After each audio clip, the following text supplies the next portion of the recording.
Hello, today I will read from the book of 2 Kings, the chapter 6. In chapter 5 it was about Naaman that was healed by leprosy, but Gehazi to the leprosy because he was lying and he was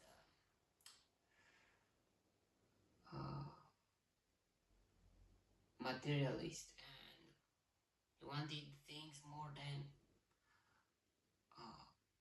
he cared about physical things more than spiritual, more than his character, and more than everything, because he lied, he made a sin, and yeah. Okay, let's read the chapter 6. Um, 2 Kings, chapter 6. The company of the prophet said to Elisha, "Look, the place where we meet with you, is too small for us. Let us go to the Jordan, where each of us can get a pole, and let us build a place there for us to live." And he said, "Go." Then one of them said, "Won't you please come with your servants?"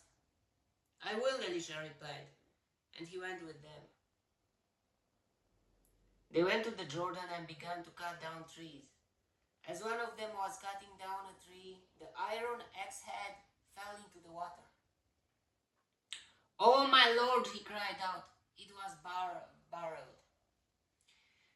Yeah, in those times, maybe it was, not maybe, it was expensive to have an axe head, iron axe head. Not everyone had a smelter to make tools from iron, and factories like, yeah,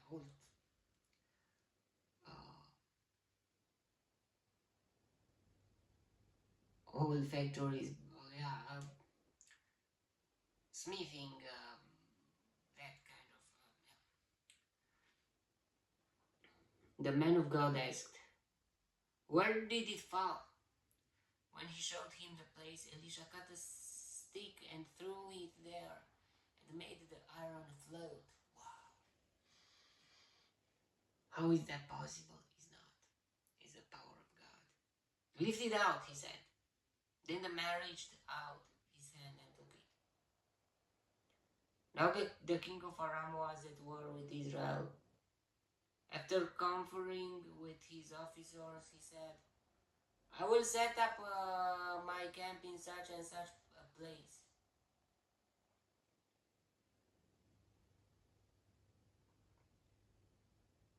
The man of God sent word to the king of Israel, "Beware of passing that place, because the Arameans are going down there." So the king of Israel checked on the place indicated by the man of God. Time and again Elisha warned the king so that he was on his guard in such places. This enraged the king of Aram. He summoned his officers and demanded of them, "Will you not tell me which of us is on the side of the king of Israel?" "None of us, my lord the king," said one of his officers. "But Elisha the prophet, who is in Israel, tells the king of Israel the very words you speak in your bedroom."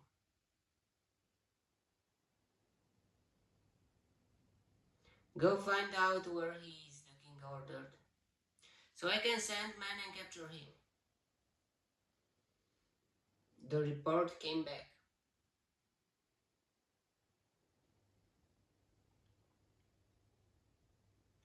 "He's in Dothan." Then he sent horses and chariots and a strong force there. They went by night and surrounded the city.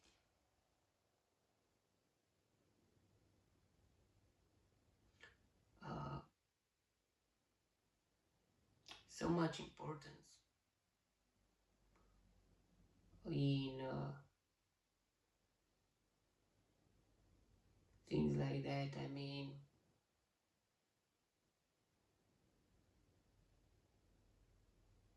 to have a prophet on your side.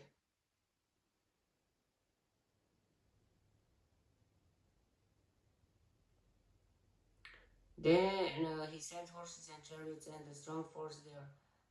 They went by night and surrounded the city.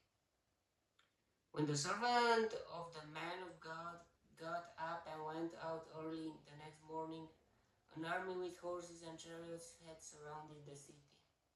"Oh my lord, what shall we do?" the servant asked. "Don't be afraid," the prophet answered. "Those who are with us are more than those who are with them." And Elisha prayed, "Oh Lord, open his eyes so he may see." Then the Lord opened the servant's eyes, and he looked and saw the hills full of horses and chariots of fire all around Elisha. As the enemy came down toward him, Elisha prayed to the Lord, "Strike these people with blindness." So he struck them with blindness, and Elisha had asked, "Wow."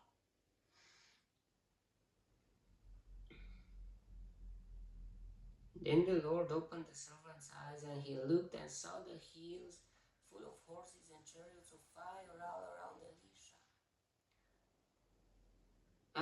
Before that, those who are with us are more than those who are with them. If you are with God, uh, God, and if God is with you, if you are with God, it means that God is with you too, and that make feel like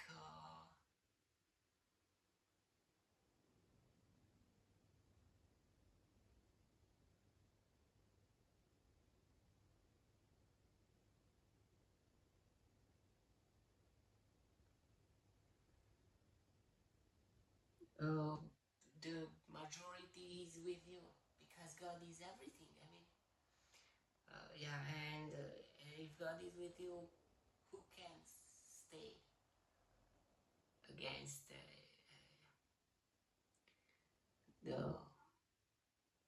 the will of God, that He is with you? If God is with you,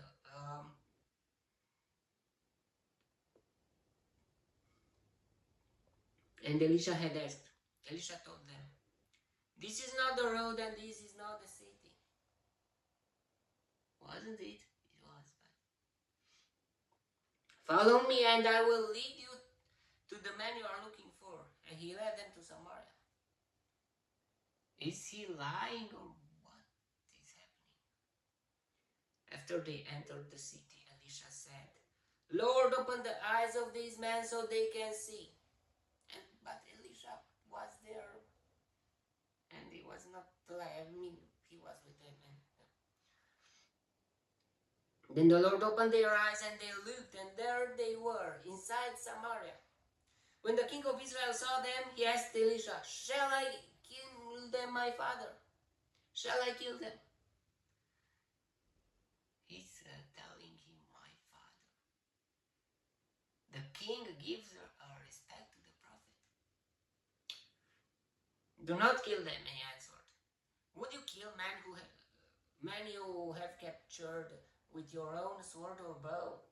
Set food and water before them so that they may eat and drink and then go back to their master."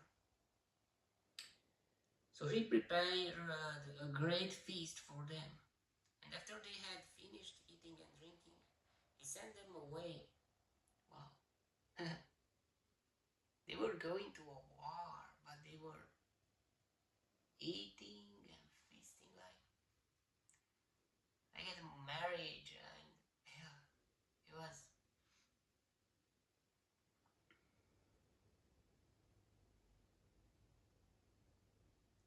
He sent them away, and they returned to their master. So the bands from Aram stopped raiding Israel's territory. If they would kill them, all the Aram country would be so angry, or fear, they would have fear, but maybe they would gather their forces and to attack again and again and again the territory of Israel.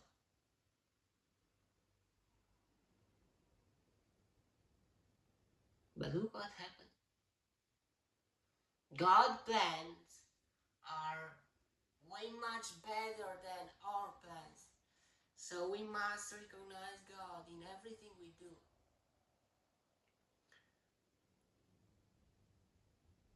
Sometime later, Ben-Hadad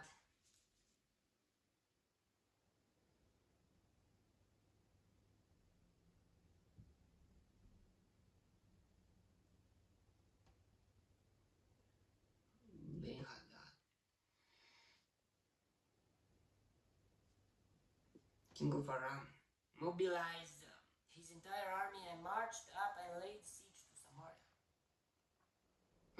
But he's saying that they were stopping raiding Israel's territory. But sometime later, so it didn't last much, but at the time, yeah, it was no conflict. I mean, no war. There was a great famine in the city. The siege lasted so long that a donkey's head sold for 80 shekels of silver.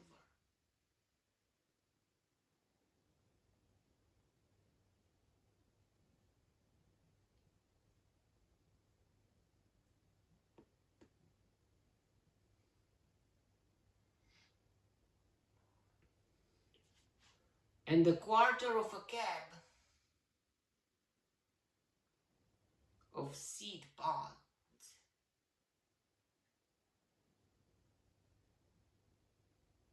for 5 shekels.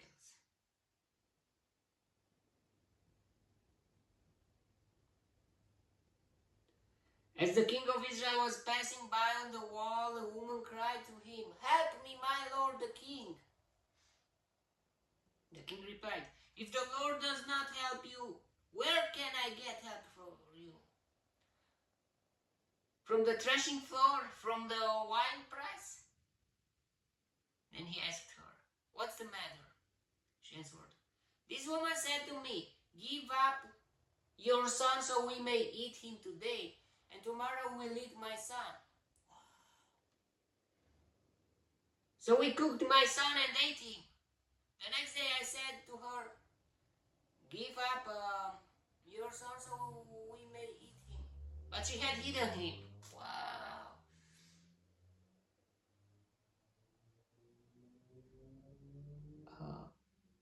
The situation was more serious than the king had thought. When the king heard the woman's words, he tore his robes, and when he went along the wall, the people looked, and there underneath he had the sackcloth on his body. So, in his privacy, even if he was the king, even if somehow maybe he had something to eat, maybe not that rich, but he was the king.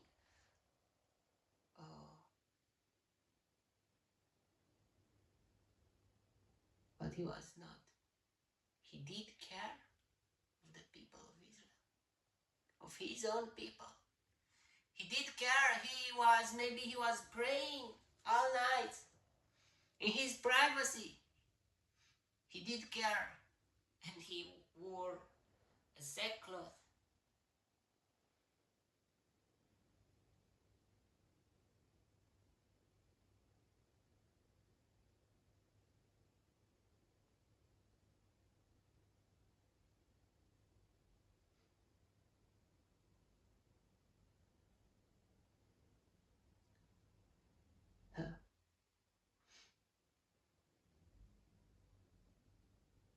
he said, "May God deal with me, be it ever so severely, if the head of Elisha, son of Shaphat, remains on his shoulders today." But why is he against Elisha? Elisha is just a prophet. I don't know. Maybe because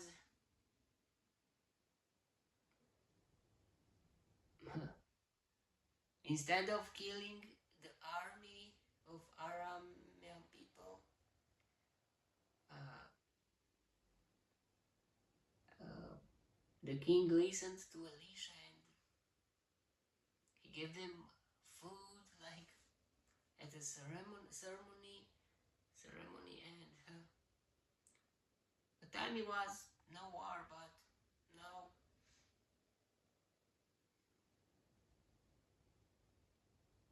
now Elisha was sitting in his house, and the elders were sitting with him. The king sent a messenger ahead, but before he arrived, Elisha said to the elders, "Don't you see how this murderer is sending someone to cut off my head? Look, when the messenger comes, shut the door and hold it shut against him. Is not the sound of his master's footsteps behind him?" He was a prophet. While he was still talking with them, the messenger came down to him, and the king said, "This disaster is from the Lord. Why should I wait for the Lord any longer?"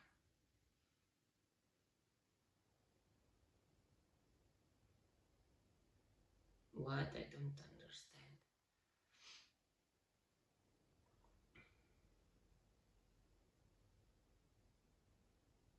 Why should I wait for the Lord any longer? Maybe God, maybe he was listening to the Elisha by acting to go against war, to go to the war, or to stay, or I don't know. And look what the king is saying. Why should I wait for the Lord any longer?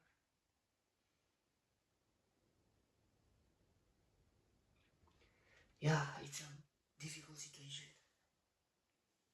Sometimes when God is saying something, we must understand. We must have faith in God. We must have believe in God's words, and have that means to have faith that God decisions are the best, even if sometimes it looks worse.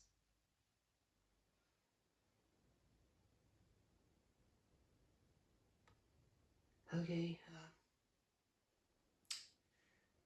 that was the chapter. May the God bless me, protect me, and delight me in the next chapter too.